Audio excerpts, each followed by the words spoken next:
The Slav variation of the Queen's Gambit starts after the following moves.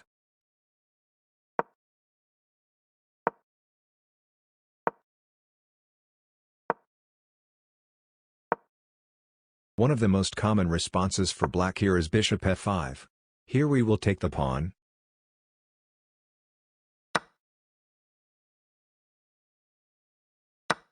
and play queen b3. Our trap is set. Black will realize his pawn is hanging, and may decide to push it in order to defend.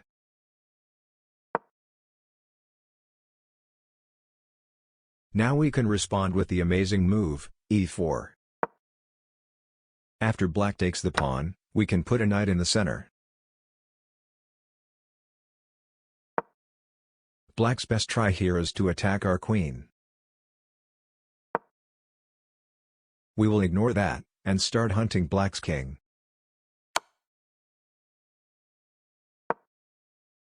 After the knight blocks, we attack the bishop with d5. The bishop will move. Now we play the odd-looking move bishop g5. This runs into a fork, so black goes for it. Here we have another amazing move, d6. This threatens checkmate. So black takes our knight. At this point, we can bring our other knight to the center. The threat is to play knight c7, forcing black to lose his queen. So black tries running away with the king. We check anyway, but now black can run even further. Here we will slide over our queen. This sets up a discovered attack to win black's queen. Black blocks the threat with his knight. Here we can bring in our bishop to check the king. As the king cannot move, black will take the bishop. But now, we can perform our discovered attack.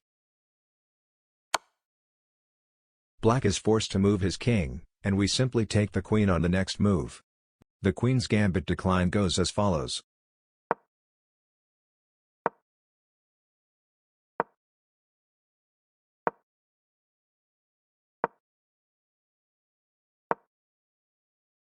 A common move for white here is to pin black's knight to the queen. We can already set our trap in this position, by playing knight d7. This looks like it hangs a pawn, after pawn takes, knight takes. But this is where the fun starts, because we can sacrifice our queen here, and just take the knight. After white takes our queen, we have this bishop check. Notice that the king has nowhere to go, so white's only option is to block with the queen. Here we can delay capturing the queen by taking the bishop, or just take the queen with check. And capture the bishop afterwards. In the end, we've won a knight from the opening. First, we're going for the queen's gambit accepted opening. The classical way to continue here is with e3, solidifying the center and attacking the pawn on c4. Here black may be tempted to defend the pawn, with b5. This is where we can attack the base of the pawn chain. If black takes, he'll likely lose both pawns. So instead, he defends the pawn with a6. This doesn't stop us, because after the trade, we can pick up the rook on the other side of the board. So going back, black might see this and try c6 instead. But again, we can just go for the trade.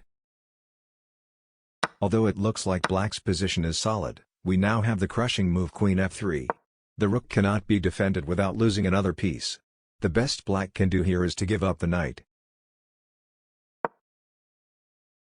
followed by moving the bishop while defending the rook. You're now up a piece from the opening.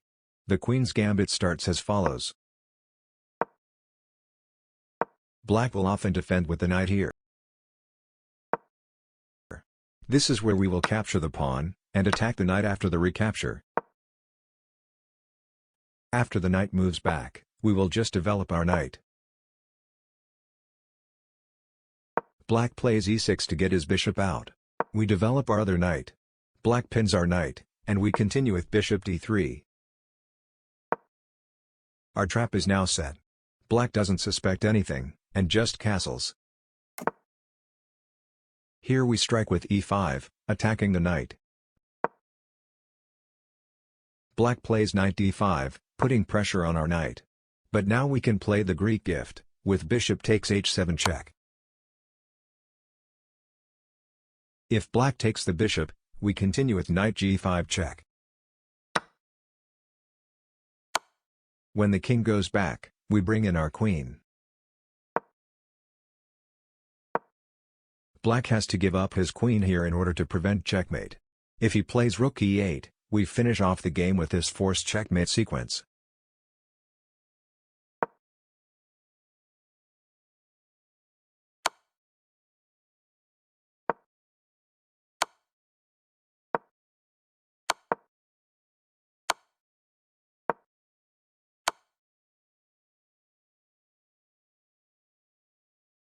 But let's go back. What if the king runs forward in this position? Here we can attack with h4. It doesn't really matter what black plays here, but his best try is f5. Now we can play h5 check, forcing the king to h6. After this, we finish off the game with this discovered check, winning the queen on the next move. But wait, let's go back even further. What if they don't take our bishop?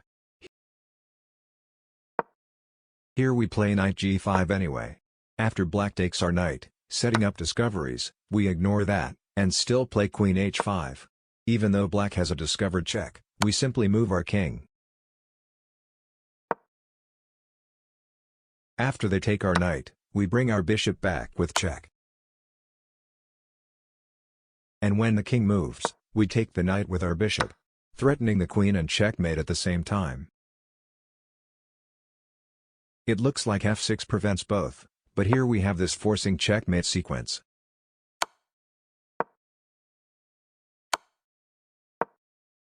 That's it, the Greek gift in the Queen's Gambit. Hello there. Today I'd like to show you a trap in the Queen's Gambit accepted. It goes d4, d5, and after c4, he takes. Now, white has many things to do here. It will go for e3, attacking the pawn immediately. Now, black doesn't have to take the pawn, and so he just develops his knight, and we take the pawn. This is all theory to this moment, and a very popular move here is c5. Now, we will just develop a knight here, and this is where our trap begins. Because a lot of people are seeing, okay, with this knight here, I can actually pin it to the queen. Looks good. And he's already fallen for it. We can choose what we do here. One option is to take on f7, because after the king takes, we can perform this check with a fork. So king moves, we take back the bishop, and we just won a pawn, and this king is very weak. And if we go back, what is even more beautiful, and I guess it's a matter of taste, you can go to e5, and by Eric Rosen's law, you have to say, oh no, my queen, because then he will take your queen, and you will checkmate him. Now, if he doesn't, because he doesn't have to, but it's the coolest line, of course, he can go back with his bishop. The best you can do then is to get this check. He will usually block with his knight. You take the bishop, and then just castle. The game starts with the Albion counter gambit.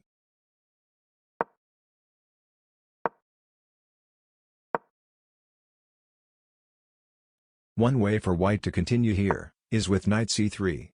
Here we can take on d4, after which the queen captures back. We now attack the queen with knight c6. White can win a pawn here, and does so. Now we continue attacking the queen. As he's just won a pawn, he'll be happy to trade material.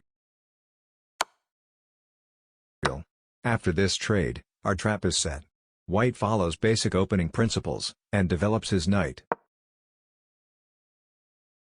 Now we can play knight before. Here white can try to save his rook by moving it. But that walks into a checkmate. So instead, white tries to create an escape square for his king. But here, we can still give this check, followed by bishop takes c4, checkmate. That's right, a checkmate from the opening. Thank you for watching, and may the traps be ever in your favor.